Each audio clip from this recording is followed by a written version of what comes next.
Okay, so we're going to work through the ACT Aspire writing prompt. So here's an actual example of a writing prompt you will see on the ACT Aspire.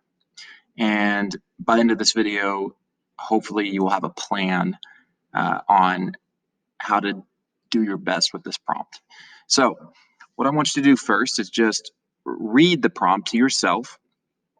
And when you're done reading, we will move on. So at this point, you want to pause the video and read the prompt. All right, now you can see on my screen that there is a T-chart that says pros and cons. Now, when you're taking your ACT Aspire, you're not going to be able to do this on the computer. So you're going to have to use your test paper, your testing ticket, to create a pro and con T-chart. So pro means all the good things, con means all the bad things, all the bad consequences. Pro is all the good consequences. So what are we looking for, the pros and the cons? Well, the question is, should Mel join the jazz band instead of playing with his friends? Now, if you're going to brainstorm pros and cons, you're going to probably want to allocate 3 or 4 minutes for this. So you can see at my screen, at the bottom of my screen, or actually I'm not sure if you can or not because this is just recording the tab, but if you can't, it says 9:52 a.m. So I have basically until 9:55, 9:56 to think of all the good and the bad with regard to the question, should Mel join the jazz band instead of playing with his friends? So you can observe my thinking process in real time. Here we go. All right, so when it comes to the pros, I'm going to think, well, I'm thinking if Mel is going to be thinking about his future, an opportunity like this doesn't come around all the time. And think about the opportunity you would have to join the jazz band. You're going to get to work with adults that have been playing their instruments for years, that are experts in their instruments. And since Mel is young, it's going to offer him opportunities that could possibly help him pay for things in the future. Like he could pay for college, he could get a scholarship, he could play side gigs, make connections. You see these people in the jazz band are going to probably have connections to other like clubs and areas and places where he could get gigs to play and try to make some extra money on the side. He could even have a future career in jazz, which if I assume, we don't know if he likes it or not, but let's just assume that he does for this purpose of this. So one thing I'm going to write down is for the pros are opportunities. And all those examples that I gave you, all those examples that I thought of, those are going to be our supporting details. So I'm just kind of writing them in the parentheses. Scholarship, scholarships. I'm going to write side gigs, possible career, and then other things I'm thinking about are the fact that he's going to be able to learn from new people. He's going to have new people in his life, so he might, make new friends, and those friends are going to have connections, so that's going to benefit him as well. He's also going to get to challenge himself and reach his potential.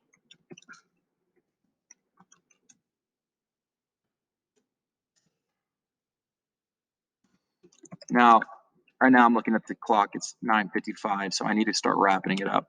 What are the cons? Well, up here it kind of gives us a hint of some of the cons. It says our friends deserve our loyalty, but so the cons could be he loses friends, and that's a big deal when you're in high school or middle school. Your friend group is often your world, and so that is a significant con. But it makes me think back to how he could make new friends, and also I think that his friends should understand because good friends would understand. And if Your friends are going to kick you to the curbside because you're actually trying to do something that would benefit your future, then are they really that good of friends? And if you're losing friends that aren't that good of friends, is it really that big of a loss? So all these thoughts are kind of culminating, and I'm seeing connections with all my ideas here. So, um, for example, I could see opportunities being a reason, and the new friends and the connections ties in with losing friends and the good friends understanding. I could even put the challenging himself as a detail in opportunities, and maybe even under this. So what I'm going to do here is I'm going to create another parentheses, and you don't even have to do this on your paper. You could just draw a line, a connection from loses friends to new friends. Good friends would understand, and that would let you know that you have your supporting details as some of your reasons too. So new friends slash connection. So I'm going to say my next uh, reason could actually be worded as new relationships. And as I'm elaborating, that means talking more about it. I could say, I could mention, I could address the conflicting perspective, like losing friends, um, and good friends would understand, and even connections. We could go back to that. Kind of could overlap with opportunities, but we'll make sure that it doesn't. And so you can see right here, I'm kind of bolding. I'm not kind of bolding. I'm bolding the reasons that I'm going to use to support my thesis, my claim. And the great thing about the ACT Aspire is it gives you the claim. You don't even have to think of it. It gives you your thesis right here. And it gives you the conflicting perspective. So we can immediately start writing our complex thesis statement and our reasons without having to do much work or extra thought. Let's do it. So let's write the complex thesis statement. So right here, we always know we start off with the conflicting perspective. Well, here it is.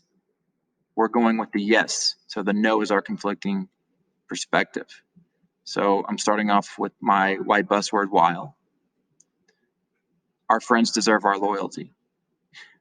I could write while our friends deserve our loyalty, comma.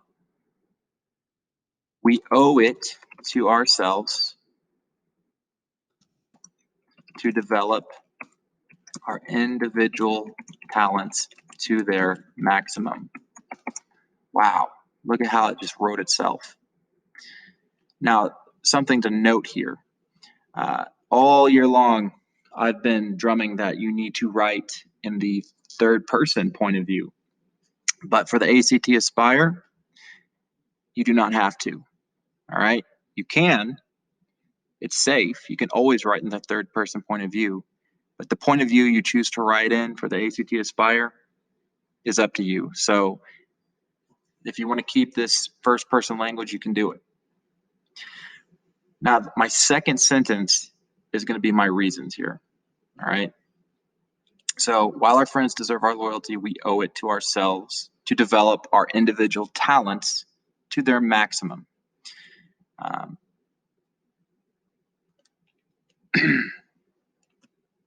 Now I'm going to mention his name. I almost said a different name. Mel. I'm going to write, by joining the jazz band, Mel will, how do we write opportunities? Will open himself up to many wonderful opportunities, and he will make new, should we say friends? Yeah, let's just say friends, and he will make new friends. Now, here is the trick, the hack for getting the most done in the least amount of time for the ACT Aspire. All right. Once you have your complex thesis statement written, do this.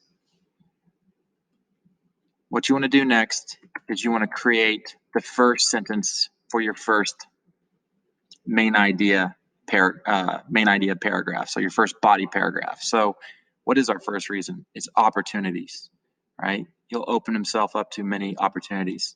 So what I'm going to have you do is write, Mel will open himself up to many opportunities. Now, yes, the wording is very similar to what we have in the introduction, but we will have time to go back and change it towards the end.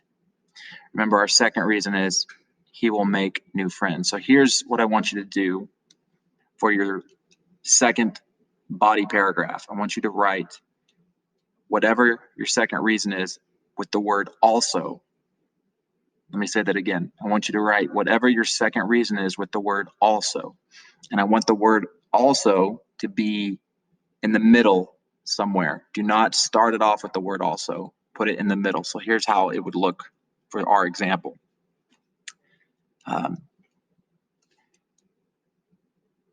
Mel will open himself up to many opportunities. Okay. Mel will also make new friends. Now, immediately I look at this and I'm like, well, they both start with Mel will, so we can always go back and add variety to that later. But right now, we're framing our essay, and we just have one more piece, and that's going to be the conclusion. So I've taught you how to write a definitive thesis statement before. And remember, we're going to pick a word like ultimately, without a doubt. Okay, something like that. So usually that comes last. And so we can either make it go first or go last. I'm going to keep, just for the sake of being consistent to what I've taught you before, let's relist our reasons first.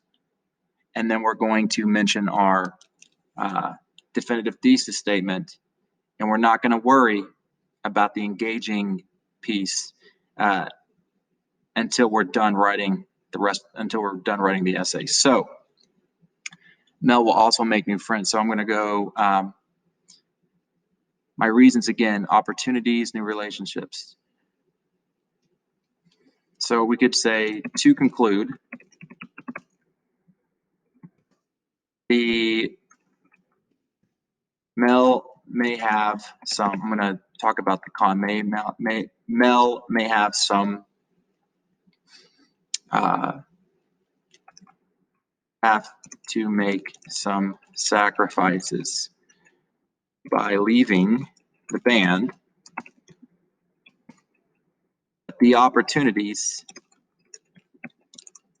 and the new, I'm not going to say friends because I've already said it too often, the new relationships will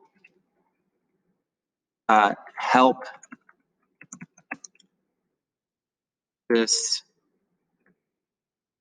him with his decision. And then I'm going to end it with my definitive thesis statement. Without a doubt, Mel should join the jazz band. Done. All right. So now when you look at this, notice you have the first two sentences of your introduction.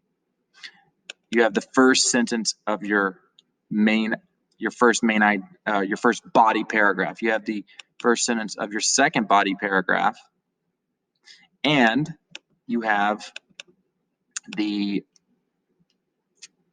two main sentences of your conclusion. So all that you have to do now is come back to your body paragraphs and elaborate. All right. And I'm going to make another video on how to do that. And then the very last thing you'll do, if you have time, will be to add a grabber and then to come in here and put in your concluding thoughts.